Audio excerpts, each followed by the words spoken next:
Hi there. This is a statement jointly written by members of London Rising Tide, a group that takes direct action for climate justice.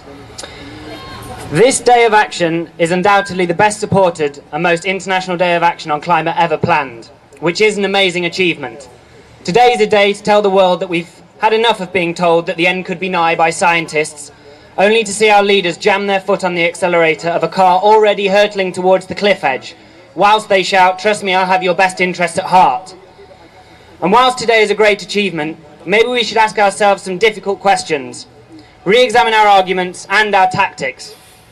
Why are we here outside the American embassy? Is it because America consumes more than any other nation? Is it because America pollutes more than any other nation?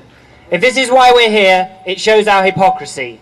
For our excessive consumption lifestyles here in the UK and our acceptance of the current capitalist status quo is equally to blame for the climate chaos the West is creating. We cannot simply find a worse criminal than ourselves and lay the blame at their door. So why are we here? This day of action aims to pressure the American government to sign up to the Kyoto Protocol, even though it will only reduce emissions by less than 2%, when cuts of 80 or 90% are needed.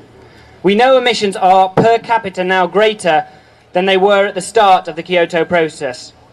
London Rising Tide are not opposed to a concerted international action on climate change, but Kyoto is unfortunately not the answer.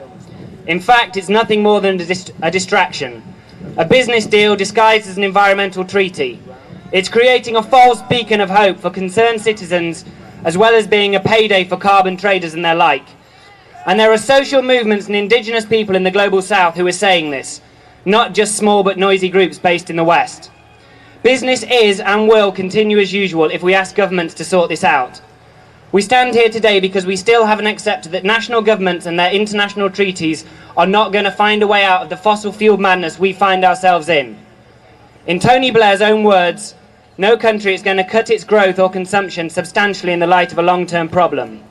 His mind is obviously made up, and it has to be. Ultimately, he answers to business and industry. International climate strategies put forward by governments are wedded to the free market. They refuse to accept that trade-offs have to be made between economic growth and environmental protection.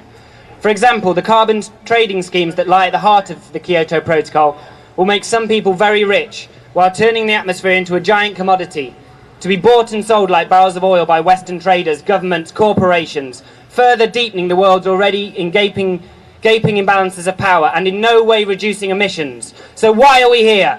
We're here because more than 150,000 people die every year directly from the effects of climate change, because 1 million species face extinction by 2050, and we know it's going to get worse.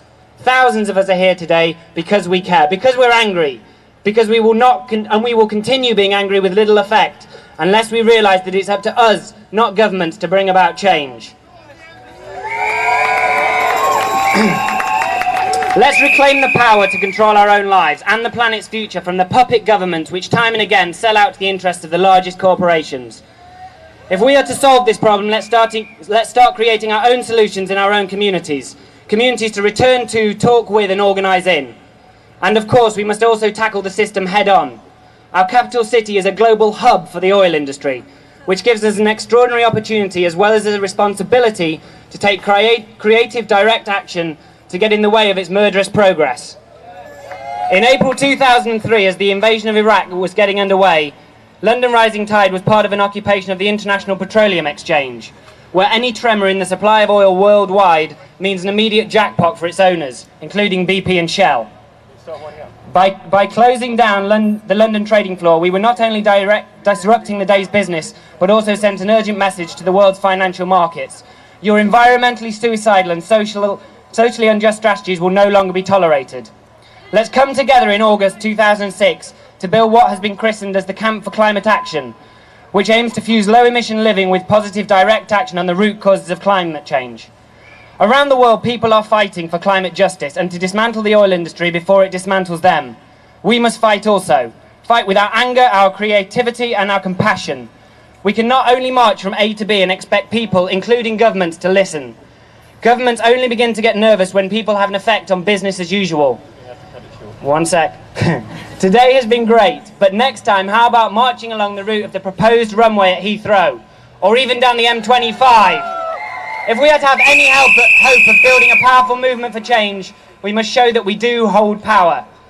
The system we live in is designed to lull its citizens into a false sense of security and a false sense of powerlessness.